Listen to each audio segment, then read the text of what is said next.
Barbara says, archaeologists are probably the only people that get excited over the word latrine. I love it. So speaking of latrine, so what did you find out about what people were doing there? Were they throwing things they weren't supposed to be drinking down the latrine? Any bottles, like rum bottles or anything? I would have to ask my friend what's up with that. But I do remember that she found some buttons. Oh, wow. So I guess people didn't know how to pull off their pants properly. Right. Or I don't know what else They had to tear it off really fast. Yeah. Like something like that. So I was like, why are there buttons here? And Yeah, I was like, right. Yeah.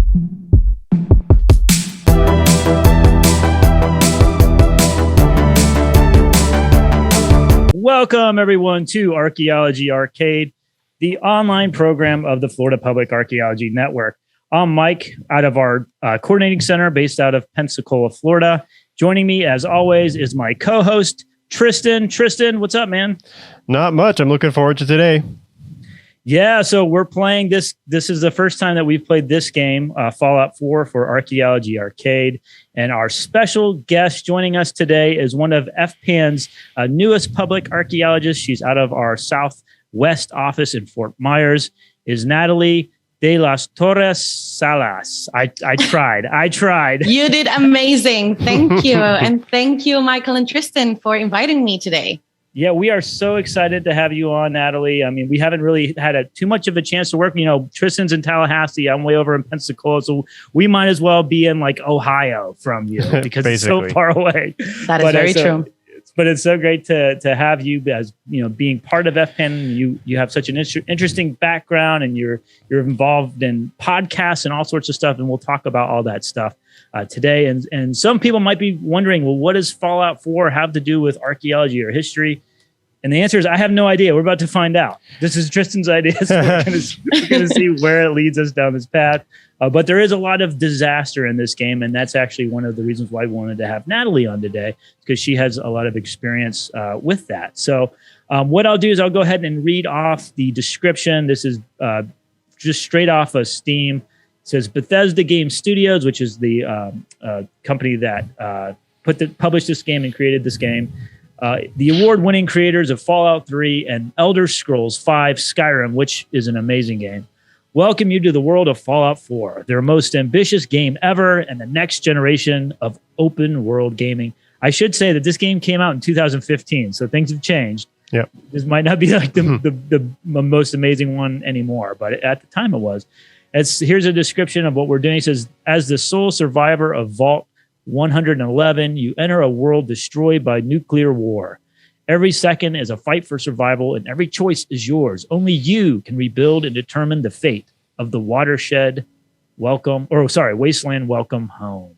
All right, so so we're going to be talking about a lot of disasters, and obviously this game is one of probably the worst disasters that could ever happen. Right, but certainly not the only. Right. So you want to say anything, Tristan, before we? Yeah, a couple things. One about the game is you will see graphic violence in the game. We're not focusing on doing that, but there's going to be combat, and even just in the scenery, there's some fairly graphic stuff. So if that's too much for you, just be aware. You may want to skip this episode. If you need to talk about it, please do so civilly. Also, as far as what we were planning, we were talking about this, and we were thinking for in our area, for example, hurricanes and other disasters and how they affect heritage sites and museums and such. Since we've planned this, there obviously is a more direct analogy with what's going on in Ukraine. So just want to make sure and point that out. And you know, we are thinking of these things. I don't know how much we'll talk about that specifically, but I think disasters kind of and how they affect these sites, and Natalie will tell us if it's different. They have a lot of similarities no matter what's going on, kind of. So we're dealing with places that have been destroyed by war in this case, as well as a lot of the cases just time. Mm-hmm. And so I think that's all I had to say to start off.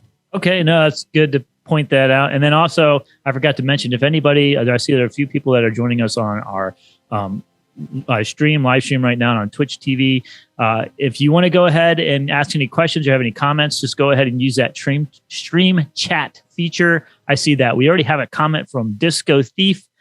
Says, I think it's still pretty great. And I think you're talking about this game. So I agree. It's pretty good. All right, let's do this. Awesome. And so, Natalie, can you tell us a little bit about your background as we kind of get this game loaded up? Oh, yeah. The question that makes everybody nervous. Tell us about yourself. And I'm like, Right. Who am I? Where do I start? Yeah. Right? I'm like, all the way back. Let's go all the way. Let's see. Well, I'm from Puerto Rico, Cabo Rojo, Puerto Rico. So I'm from southwest of the island and moved now southwest. So I guess that's my region always and forever.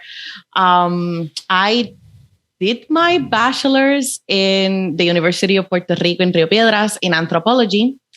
And after that, I really, really loved archaeology, but I loved even more just like the working with people aspect of it. I guess ethnography I loved more ethnography more than the actual archaeological field work. So I guess that's when public archaeology became like the perfect combination of everything. So I went to University College London and I did a master's there in public archaeology. And well, pretty much my research interests are digital public archaeology, community-based disaster risk management of cultural heritage, emergency response, ethics, and all of that. And I do have a podcast. It's the baby project that came because of the pandemic. It's called Ecos Patrimoniales, and it's completely in Spanish. So I don't know how much you guys understand Spanish. You're more than welcome to check it out. I do it with a colleague of mine. She's a PhD candidate at UCL as well, Mitzi Quinto Cortez. She's from Mexico, and she's a wonderful archaeologist. And we both specialize on disasters and heritage in Latin America and the Spanish-speaking Caribbean. And I think that's pretty much it.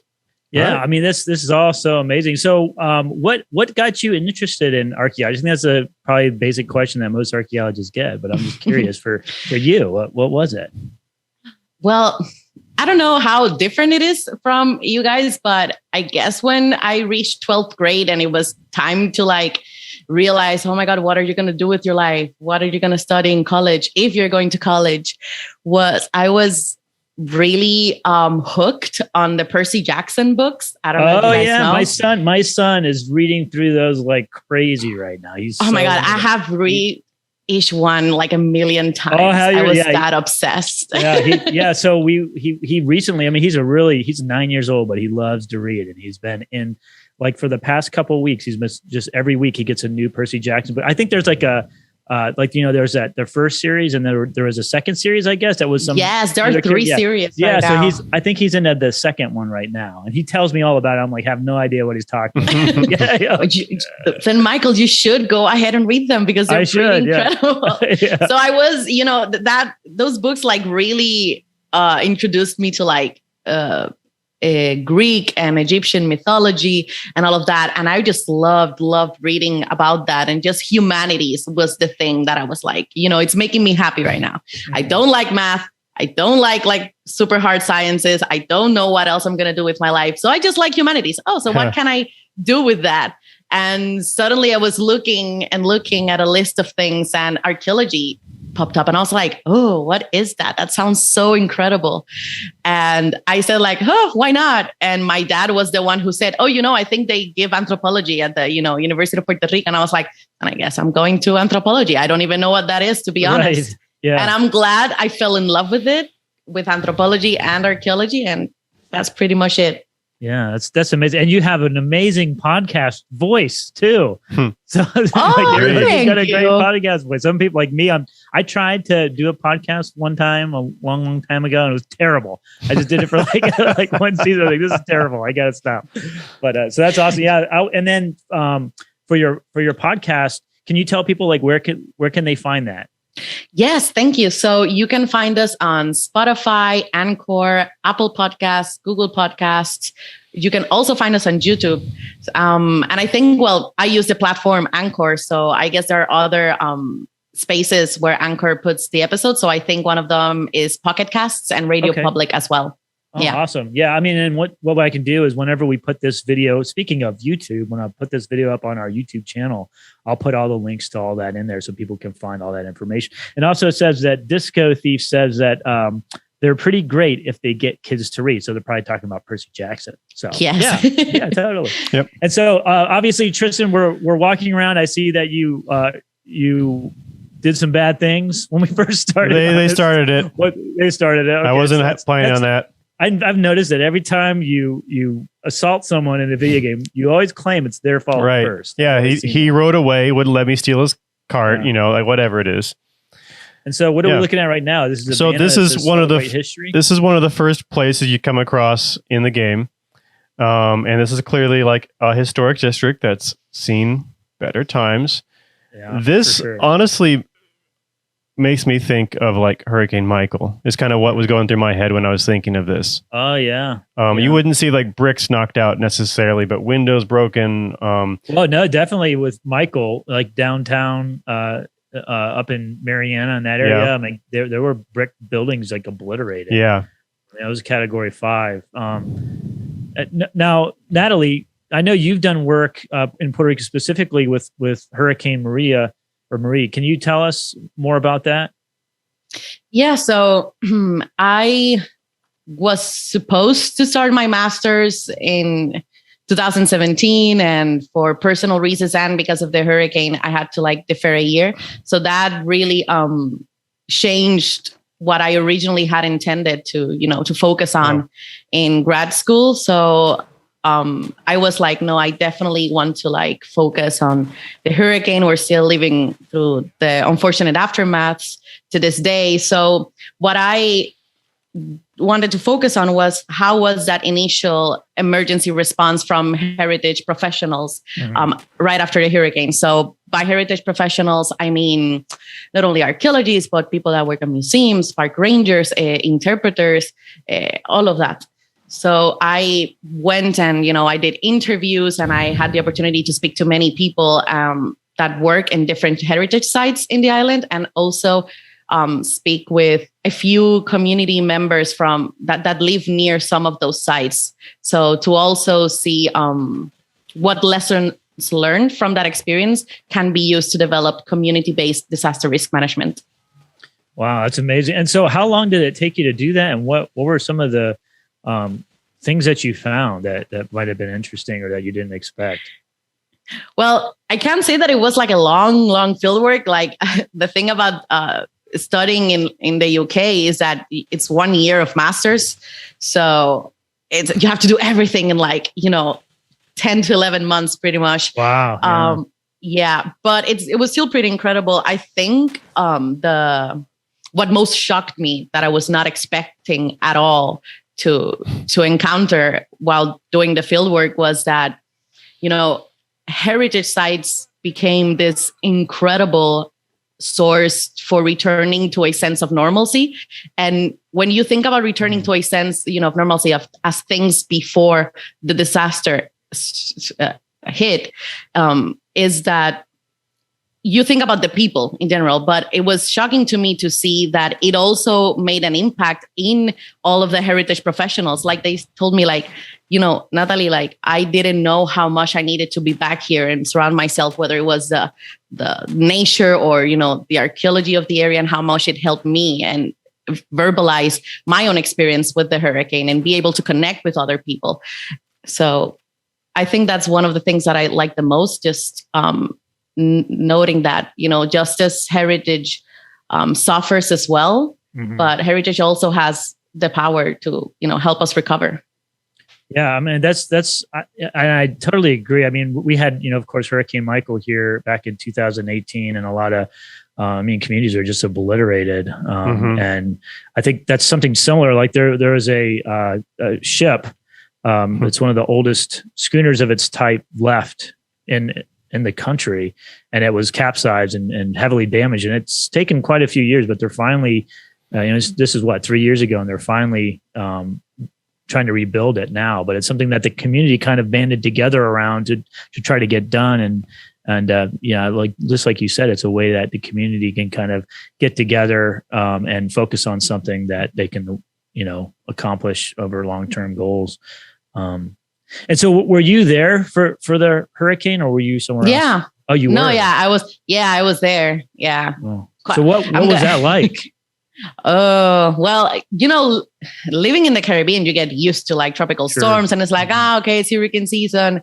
It's time, everybody. So you're kind of used to it, but definitely Hurricane Maria has become the biggest hurricane / disaster in the modern history of Puerto Rico. So it definitely hit different.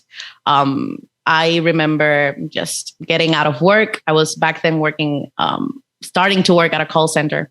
And I came home and we thought like, Irma passed and it wasn't as big and terrible as, the media had said it was going to be. So we everybody unfortunately didn't take it as seriously as we should have.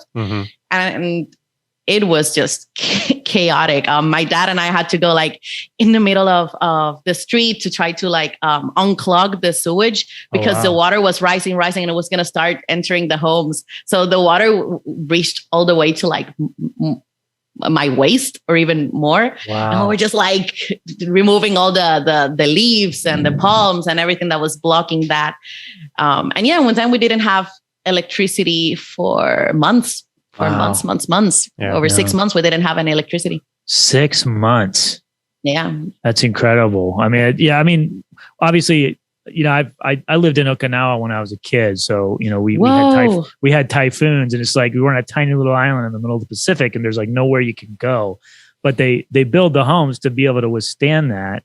And then I've lived in Florida for about half my life. So I've been through quite a number of storms, but I think the longest I went without power was maybe like almost a week. I can't imagine that many months going without power. And so what was the recovery effort like? And when could people start focusing on, cultural resources? Is that something that happened right away or did that take a little bit of time?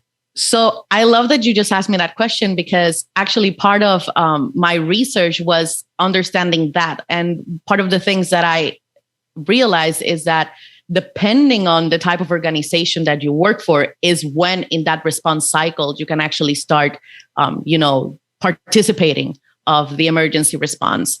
So you would have had people right away contacting, the main focus is, okay, is everybody okay? So many organizations, the first thing they focus on is making sure all the employees and people that work in the parks and museums and all of that are okay. And I think that's when having a good emergency plan goes in place, because you need to have that information updated and with pictures and all of that, so that you know where each person is at. And then other things that occur after that is, trying to find resources. Many places become, rather than being a museum, stops being a museum, and it's now a place where people can give clothes and foods and medicine. And people can, also did like, I don't know how to say this in English. When people bring food and everybody eats there, like a social... like a social kind of gathering. For food. Exactly. And, people also have the opportunity right after the hurricane hit to be able to somehow, if they had, phone signals, because that's another problem. The whole power grid went out. So to be able to physically go or be able to communicate somehow with a community leader to be able to know, okay, these are the people who are most vulnerable, like whether you have people that are sick or children or, and okay, how can we prioritize them and find them the resources that they need? Some organizations people within certain organizations are able to do that. However, others that are more like, I would say more from local governments that are more restricted by certain, by their bosses or whatever, the municipality. Unfortunately, we're only able to assist once everything started kind of returning to normal, like opening, rehabilitating the space and opening the doors of the museum, of the park or the space was their way of, of actually participating of that recovery process. And again, that's where even doing programs and restoring trails plays a key part as well in the recovery. Right. And so I just wanted to mention there's a couple people on the stream chat. Disco Thief says, not a fan of VATS, Tristan. Which what VATS are. That's the aiming system in the game. Actually, I'm playing this on a controller and I've never done that before. So I'm just avoiding that because I don't know how it works. And then Barbara says, hey all. And then Disco Thief also says, a potluck. I think that's for the social gathering. Yeah. Oh, thank you. Yes. Yeah. That's good. So you mentioned emergency management plans in your research. Did you notice, Natalie, did the federal response, did they have a little bit more of emergency management plans versus the local, or it just sort of depended? What did you find from that? I can't say that I had a first-on access to their emergency plans. I know, unfortunately, some of them had and others did not. Sure. And regarding FEMA, well, FEMA is, for me personally, it's tricky to talk about FEMA because I am from the southwest part of the island, not from the capital. So I think most of the immediate responses are done in those metropolitan areas.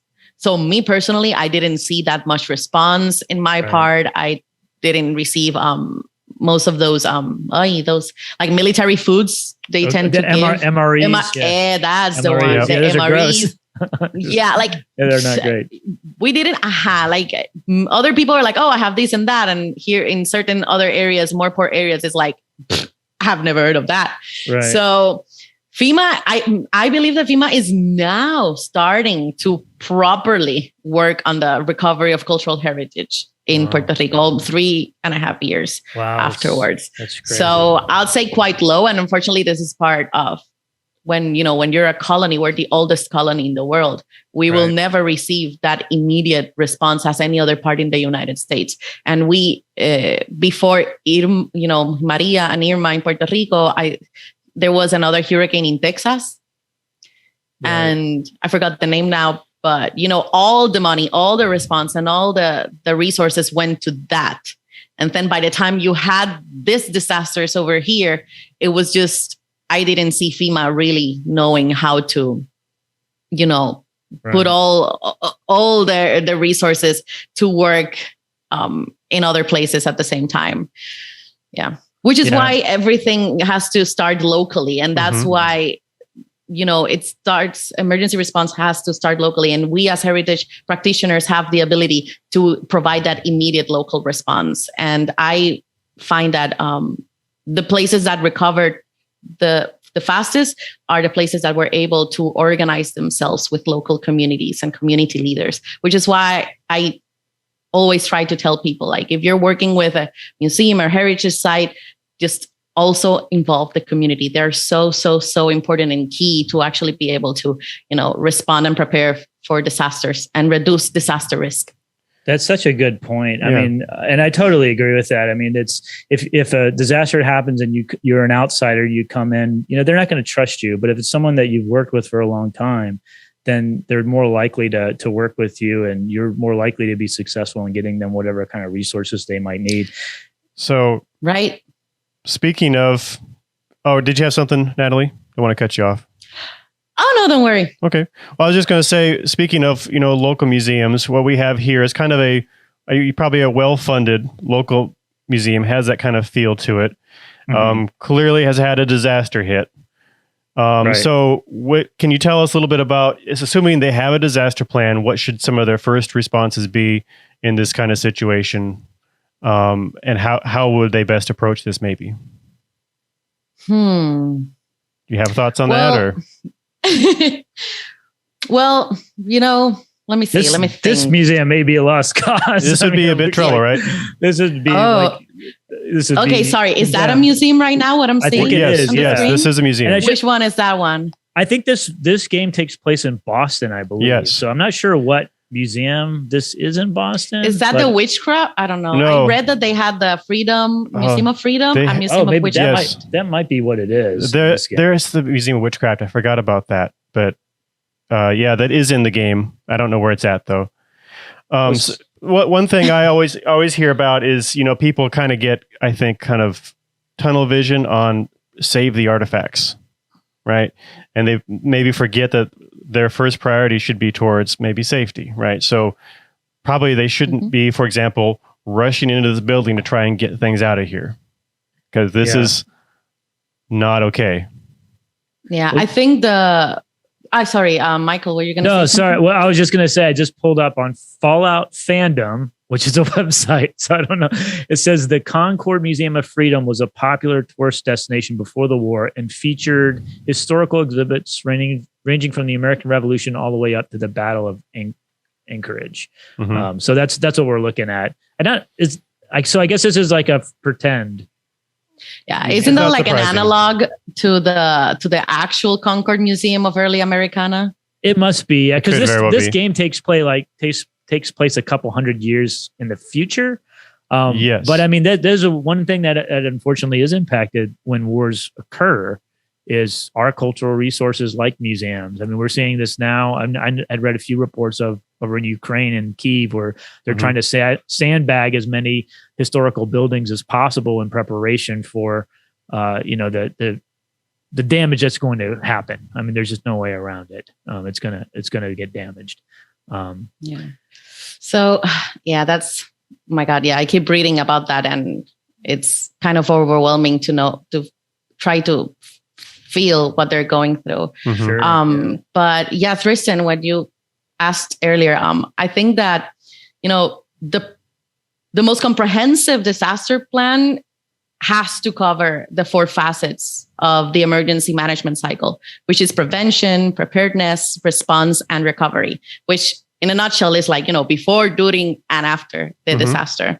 And so, for example, after a disaster occurs, a museum will need to take steps to return to normal operations. So the emergency plan should include procedures for like I said, making sure all the staff is safe, cleaning up, salvaging the collections, and it has to address also the continuity of being open or not while that cleanup is proceeding. So many museums also have to list the emergency supplies they have on hand or that they need to have, or where they can be resourced, which, based on my experience with Hurricane Maria, I think that was a challenge for many local institutions was, we need certain supplies. We do not have them right now. How can we get them? Especially when we have no way of communicating with, we have no cell phone service or the streets and the roads are blocked. Right. So that's something to really be aware of. And so, and overall, the process of creating and implementing a plan is just as important and beneficial to a museum or an institution as the plan itself, because the plan may seem like the end result, but in reality, the end result is that understanding that you get while you're creating and updating that plan. Yep. Okay. Yeah. And speaking of plans and trainings, Tristan, you've put together some trainings for local museums. Can you talk a little bit about that? Oh, that's kind of what I was thinking. I just basically... I know a lot of local museums, they don't have the people with experience in even running a museum sometimes, and where to start on preparing for a disaster and what to do with some of the stuff that Natalie talked about. They don't even know where to start with some of that. So I've just tried to give them some starting points, essentially. Yeah. And I think it's a good way too, like Natalie mentioned, is building partnerships with these groups before the disaster occurs. Right. And that's really important too. I did want to also mention there's a couple different comments on our stream chat. Barbara says that, that it's there is a museum called the Concord Museum in Boston, or Concord. And that is what this is supposed to be based off of. So, and you had also mentioned, Natalie, that Puerto Rico is the oldest colony. And I think, here in Pensacola and St. Augustine, we always have this kind of ridiculous argument about who was like the first Spanish, colony. and of course, like we always forget about like Puerto Rico as part of the United States as a territory. Like you're older than everybody.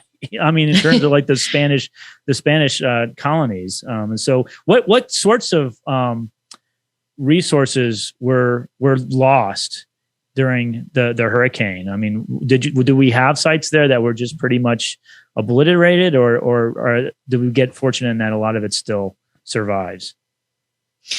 Yeah.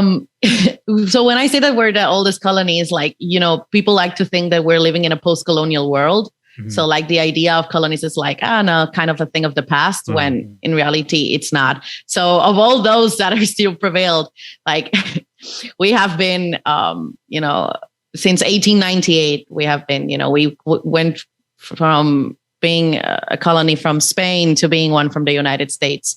And yeah, many people do forget that, which is quite unfortunate, but it's what it is. So in Puerto Rico, I think many people did the best that they could to protect collections. And many institutions like the Smithsonian did manage to send like special boxes that can withstand, water and all of those things to some local archaeological parks and all of that. The hurricane did expose some archaeological sites. And right now, I believe they're still developing like a list of all the cultural and archaeological resources that were impacted by the hurricane. It's still an ongoing process. And thankfully, there are initiatives from really, really great archaeologists like Isabel Rivera Collazo, who are doing incredible work documenting and protecting coastal sites and still collaborating with many other heritage institutions in the island. Yeah. And do you all have any type of, you mentioned the archaeology being impacted. Here in Florida, we have Heritage Monitoring Scouts, which is a program that FPAN created, I think back in 2015 or 16 is when it actually got launched, where we're monitoring sites based on sea level rise, erosion, climate change. Obviously part of that is going to be more intense hurricane activity and storms that do hit. Is there anything comparable in Puerto Rico right now, or is that something that maybe could be developed? I would love if something like Heritage Monitoring Scouts could be developed back home. So nothing like HMS that exists that I'm aware of, but I do know that nonprofit organizations like Para la Naturaleza do have citizen science projects, and they do monitor and certain archaeological sites, obviously within the areas that they now own and are allowed to work with. So it's not a lot, but it's still really good initiatives that I know that are there. Mm-hmm. And what you mentioned public involvement in citizen science in Puerto Rico. What in terms of like archaeology, is there a good amount of public involvement and volunteering that takes place on that in that field? Compared, now that I live in Florida, compared to here, it doesn't feel like a lot. Mm-hmm. Again, all of the opportunities are mostly in the metropolitan area, right? Or like northeast side of the island. So that's something that it's always a bit frustrating. It's at least for me, who is like not the metropolitan area, is that if you were to be able to participate of those interesting and cool activities made by nonprofit organizations or local museums or archaeological parks, or the Institute of Puerto Rican Culture, which is a government organization, that deals with heritage, culture, and archaeological resources, you would have to travel 2.5 hours or 3 hours. So, and that's a lot, especially, so it's how accessible it is. I don't think it's equally accessible in each region of Puerto Rico, which is something that would be good to work on, honestly. Sure. Yeah. But that also depends on the resources, which, with our austerity measures that we're living, just how much funding are you going to give to that when they're cutting funding for schools, for healthcare? It's a whole sociopolitical issue that I'm not going into, but it's that we're struggling at the moment. Sure. Yeah. Tristan, where are we at right now? It looks like we're in a fort. Yeah. I'm not sure where we're going at the moment. This is a place in the game called the Castle, and it is an old, I think, Civil War era fort. It's supposed to be. I was going to say, it looks very similar to some of the third coastal systems of defense, like Fort Jefferson down in the Tortugas and Fort Pickens over here in Pensacola. And there was a number of them built along the United States coast for defense, basically. And that's what this looks like to me. Yep. Yeah, you can see they've got gun ports up here, and one thing I noticed too, walking around thinking about this a bit more, is you can see use over time. You can see like ventilation for air conditioning and stuff, and that's kind of what we see at Fort Pickens too. Is it has kind of a history. It wasn't just built and then done. It had this done to it for this reason, and all throughout 100 years it was active or whatever it was.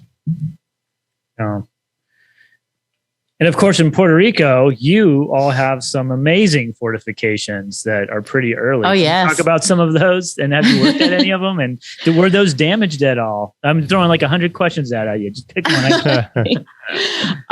Yeah, obviously we have the Castillo San Felipe del Morro, which is the big one in Old San Juan, the most famous one, although we have other fortifications as well. And I had the opportunity to work in the kitchen and the latrine. Oh, wow. Yes.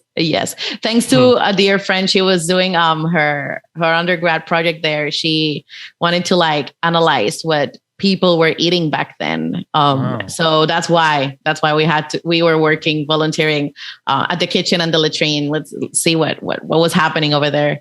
Analyzing fetolids and other stuff. And that was pretty awesome. And thankfully, like, I can say that the Morro received significant, destruction due to the hurricane. Obviously it did. And, it was quickly documented. At least the people that work there are really, really good at their job. But I remember talking with one of the locals that lives in Old San Juan, and she said, and I never forget this because I love the second that she told me. She was like, but you know what? I didn't feel scared that we didn't have electricity. I didn't feel scared about the hurricane before or after, because I live right next to the castle. And if nobody was able to, break through the castle hundreds of years ago, then I don't know hurricane is going to do it either. So I'm safe. Yeah, so right. She, living near the heritage site, she felt like protected somehow. So I was pretty incredible to hear. Yeah, it's amazing to at least have that comfort from something that old. And so I did want to mention there's a couple of comments in the stream chat. Disco Thief says that this is Fort Independence. And Fort Independence is a real place. Yes. Is a real fortification in Massachusetts, Boston. And then Barbara says, archaeologists are probably the only people that get excited over the word latrine. I love it. So speaking of latrine, so what did you all like? What did you find out about what people were doing there? Were they throwing things they weren't supposed to be drinking down the latrine? Any bottles, like rum bottles or anything? Oh my God. I would have to ask my friend what's up with that. But I do remember that she found some buttons. Oh, wow. So I guess people didn't know how to pull off their pants properly.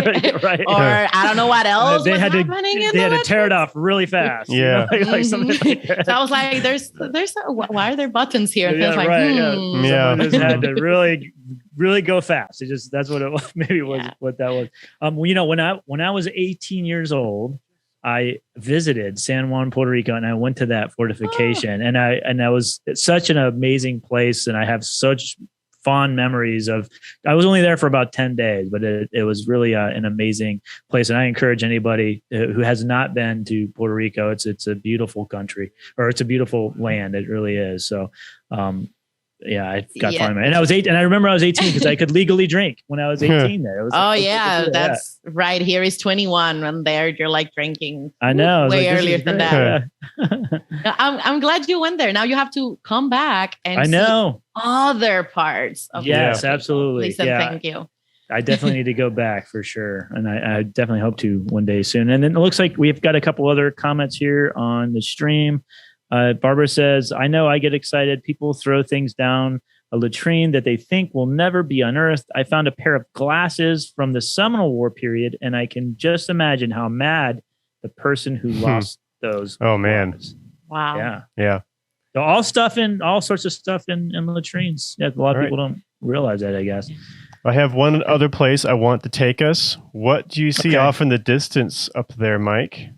It's kind of hard because at least on our stream and it's kind of not great. So you can't see it. It looks like something in the skyline. I can't really tell. Oh shoot! Well, we'll have to go there. We'll have to go there. It's the USS Constitution. Oh, the USS Constitution. Okay, boats. Yeah, you mentioned that. I'll get us closer so we can actually get a better look. So let me think about it. Before the pandemic, there's a Society for Historic Archaeology conference. Was in 2020 was in Boston, Massachusetts, and so a lot of us attend that conference, including myself. And one of the things that's great about conferences, other than learning about all the cool research that's taking place really throughout the world in archaeology, but is also to visit some of these sites and see how they're interpreted. And I know several of us went and visited the USS Constitution, so I'm interested to see what it looks like. Well, I'll get you hundreds of years from now. I'll get you a far off shot, and then we'll actually get to go onto it and have a look around. But you also mentioned we have the forget the name of the ship now, the one here in Florida that was damaged by Governor Stone, damaged by the hurricane. Mm-hmm. Yeah, no, that one was completely flipped upside down and sustained a lot of really profound structural damage, and so it's going to almost need an entire rebuild. Oh, there, I guess there it is. There you can see it. Oh wow! And you can see how it got up there because there's the rocket engines on it. Oh. So they apparently decided to fly it. But so, question: is the point of Fallout to just gather things and survive? You're given a story, but mostly just wandering around and experiencing kind of the weirdness of the world, I guess. Yeah, there's like two ways to play this game. I think I'm of the side of who wants to just mainly complete the main, I guess, mission or like story. And there's all these like side things you can do. So some people really get into like the side missions. Mm-hmm. But I've always just been a player that I just want to like save the person, like whatever it takes to do that. I want to save that person. I don't have time for that. I don't have time to go look for this can of thing for this guy. I want to see this. So here we are on the deck. Yeah. This is from what I remember, pretty. I've heard it's pretty accurate, good representation. Actually. Yeah. And actually, whoa. Can you go down inside some of the lower decks? But there's one thing I need to show you first because you'll get a kick out of this. Where'd it go? So the USS Constitution was one of the original 6 frigates that the United States Navy built. And she is called, her nickname is Old Ironsides. Right. And the reason why she got that name was because during battle with the British at the time in the early, during the War of 1812, cannonballs from the British ships were literally bouncing off the sides of the Constitution. And that's mainly because she was constructed mostly of live oak. Mm-hmm. So it was a very, very dense wood that we actually have quite a bit of here in Florida. Are you shooting it? I was testing it. This is a cannon. You bounce off. Actual cannon you get to carry around. So I thought that was funny. Yeah, there you go. Okay, it's bounced off. I guess it didn't hurt it. But talking about, so obviously we haven't had a case where it ended up on top of a skyscraper. But do you know anything about the recovery effort that went into the ship here in Florida? You talking about Governor Stone? Mm-hmm. Yes. Yeah. I mean, like I said, Hurricane Michael happened back in 2018, and they tried to tie her down as good as they could, but of course they're all volunteers, and like Natalie, you mentioned, sometimes you don't know what to expect with these storms. Sometimes they're supposed to not be that bad, and then when they hit, they are bad, and sometimes they're really bad, but then they just miss you. And so it's hard to sometimes kind of prepare, especially when the landfall could be within a 60-mile radius. Right. And so they tied her up instead of trying to get her out because there just really wasn't time because the storm was so massive. Well, they told us like right up until it hit, it was like going to be a category 2 or something. And then it just it blew up. It got very strong very quickly. And so I think it was like the day or two after the storm, actually the volunteers, the friends of the Governor Stone, who are involved with, maintaining it, they went out to where had been tied up at, and they couldn't find her at all. And eventually they did find her, and she was basically capsized in a lot of debris, pretty much near where she had been tied up at. But it was just, like I said, it was completely, not completely. There's still large portions of it that are intact, but they had to basically get a crane to pull it out of the water. And then it's basically kind of been in dry dock since then. And it's taken a lot of time. It's been 3 years and they had to fill out a lot of paperwork. I know they work with FEMA, but they also work with the state of Florida. And of course, a lot of times when these disasters happen, there is money that's created to help with cleanup efforts and for relief efforts and even for heritage resources. But it can take, up to a year or maybe even 2 years for that money to actually start flowing. Mm-hmm. So, in that time frame, all these sites that have been damaged, whether they're buildings or, in this case, a historic ship, you have these volunteers that can try to do what they can to try to prevent any additional damage from inevitable rains that we'll get. But in that time frame, it's, there's still going to be some issues in terms of, preservation with it, just waiting for that money to come in. I know, Natalie, you had mentioned that. I mean, did you see the same thing there where you said that a lot of the cases FEMA was just kind of focused on very specific areas. Was there any other nonprofits or any other relief groups that were able to come in and at least help out in the short term? Yes, I know definitely, from individuals sending packages or people here in the States getting together and, organizing themselves to send help, to many, many other organizations that I'm not even aware of. I know many went out and helped. I know the National Park Service got together and helped their fellow, colleagues out there and sent them lots of resources, and they were very grateful for it. And I guess that was for national parks, the people that I interviewed from the National Park Service, they did say that was one of the main things that really helped them at the very beginning, of that, after the disaster hit. So, but yeah, I'm sorry, I don't know how many nonprofit organizations were out there, to be honest. Sure, yeah, I mean, I'm sure that was something that would even be hard to keep track of, during all that period of time.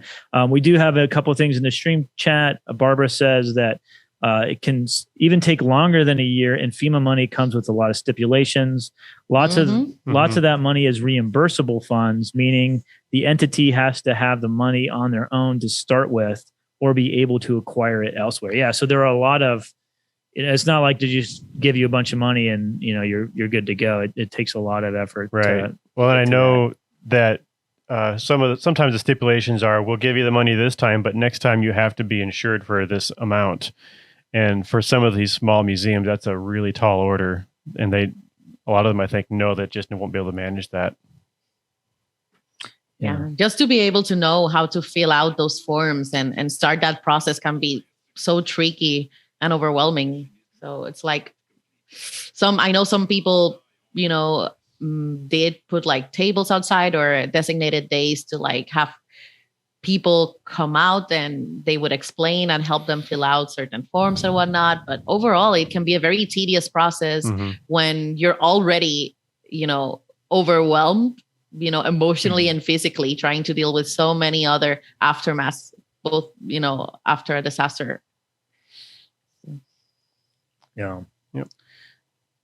And then Barbara does say she was just going to say that, Tristan. So she said, thanks for saying that, because she was just about to say that. Well, this is, this is a pretty interesting take on USS Constitution. It looks like, obviously this is taking place a couple hundred years in the future from now. So I'm sure there's very little of the original USS Constitution. I think right now, in our current year, 2022, it's something like 10% of the ship is original, and the rest of it has already been, parts have been replaced here and there. I know the Governor Stone that we've been talking about, I think this is its third or fourth time that it's been sunk since 1877. So it's been through quite a few storms, and it's sunk a few times and had to be repaired. And I'm sure there's, some original pieces still left. Yeah. But I think that's common for a lot of these older 3 times. That's not a track record I want to put my life on, though. No, yeah, no. But at least they refloated her again. Oh yeah, no, that's cool. I'm happy for him. Yeah, and I'll put a link, and I know that they do that. Friends of Governor Stone, they do take donations, and so of course any money is going to go to help getting that vessel put back and be seaworthy again. And she takes people out on tours all the time. So prior to the hurricane. So right. I'll put a link to if you want to donate any money to the Friends of the Governor Stone, I'll put a link on that. So you can do that pretty easily. Well, we are almost at our hour of this game. And I think is there anything else you wanted to show us, Tristan? You said this was the last. I think we got it covered pretty well. There's more we could do, but I think we've got a lot talked about. So I think we're at a good spot. Yeah. Yeah. And Natalie, what did you think? I mean, obviously I think in our experiences, all of ours in terms of living in areas that do get hurricanes and seeing damage, what did this game look like to you in terms I know that it's different kind of damage. This is warfare, but what are your thoughts on this game? Well, given the fact that I had no expectations because I'm not a gamer, shout out to my brother who is actually the gamer in the family. I like the graphics so far. I do find it quite shocking that's the main storyline of the game. It's just a dystopian future where, what is it, like the Soviet Union, China, and the United States just completely went on a nuclear war. Yep. Which is like, you would think that could never happen. But then again, we are living right now through yet another horrible war. And games like this do help open up that conversation. And, I think there's this famous British archaeologist, I think Saunders is his name, that he said archaeology and war have an enduring and ambiguous relationship because, they both create in the very act of destroying. So I think this is pretty interesting game. And, war constantly changes, and it's definitely cool that we can use games like this to have these conversations and help people learn about, disaster risk management and all of that. Yeah, absolutely. And the work you've done on it is great. And it's so much needed. So yes, for a lot of these local places that we have talked about, this is a huge benefit that they can have from research that you've done over the years. So we appreciate you so much. And we also appreciate having you on. I hope you'll come back. I think we could maybe do a different game, but I think it'd be great to have you back on, talk more about this and other stuff too. Tristan, I don't think we have any Archaeology Arcades scheduled just yet. But no, we were just talking about a couple though. So we've got some on the works. Yeah, so the best way to keep up with that is if you just go to our website, fpan.us, you can see the different calendar of events that we have up on the page. So you can find it there. You can also follow us all on social media, Southwest, North Central, and Northwest. We all have our own Facebook pages, so you can follow us there and find that information there as well. Also, all of our previous Archaeology Arcade episodes, and this is episode 37. I can't believe we've made it that. Whoa! Congrats, guys! I know. But we'll see how far we can take it. But for all those episodes, you can find that on Florida Public Archaeology Network's YouTube channel. That's where you'll find this one, and I hope to put that up probably early next week. And I'll put all the links that we mentioned up on there as well, so you can find Natalie's amazing podcast and other information about Governor Stone. All right. Thanks, all. Thank you so much, guys. It was awesome being here with you guys and seeing you guys play. This is an amazing, amazing, amazing show. Yeah, thank you so much. Cool. All right. We'll see y'all next time.